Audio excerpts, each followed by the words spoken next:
আমরা সর্বপ্রথম মহান রাব্বুল পাক আলামিনের দরবারে শুকরিয়া আদায় করি যে আল্লাহ তাআলা আমাদেরকে এই একটা দীর্ঘ পথ পরিক্রমায় আমাদেরকে আজকে সারা বাংলাদেশের মানুষ ধানের শীষে ভোট দিয়ে ধানের শীষের বিজয়কে নিশ্চিত করিয়েছেন সেই জন্য।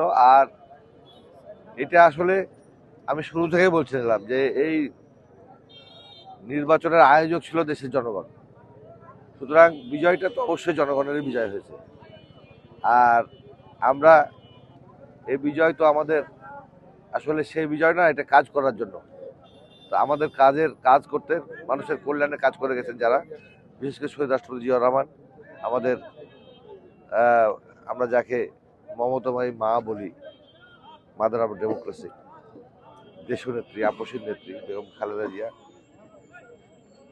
এবং যারা জনহিতকার কর্মকাণ্ড করে গেছেন আমাদের এই পাওয়া মরুবাসীর জন্য, তাদের প্রত্যেকের প্রতি আমি উৎসর্গ করবো এই বিজয়কে। আর আসলে এটা আমার কাছে খুব গুরু দায়িত্ব মনে হচ্ছে, এই কারণে যে আমার পিছিয়ে পড়া জনগোষ্ঠী এতটা অবহেলিত, এতটা উদ্বেলিত, এবং এমনই তাদের এই যে গত নির্বাচনেও এই যে আমাদের অনেক নেতা আহত করেছে আইন শৃঙ্খলা রক্ষা বাহিনী, বাচ্চা ছেলেদেরকে কি ধরনের একটা করেছে।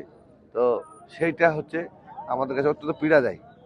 আমি মনে করবো যে কোনো একটা পক্ষ অবলম্বন না করে আইন শৃঙ্খলা রক্ষা বাহিনী যদি নির্বাচনের বিশেষ করে কেশরহাটে একটা করতো, সুন্দরভাবে করতে আরও ভালো হতো।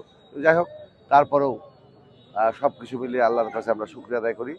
আর আমি কাজ করতে চাই দেশের জন্য, দেশের মানুষের জন্য কাজ, যেমন আমাদের নেতা তারেক রহমান করতে চান, আমরাও ঠিক কাজ করতে চাই। আমি আল্লাহ তাআলার কাছে এটুকুই বলবো যে ন্যায় ও নিষ্ঠার সঙ্গে যেন আমাদের কোনো দায়িত্ব যেগুলো আছে সেগুলো আমরা পালন করতে পারি।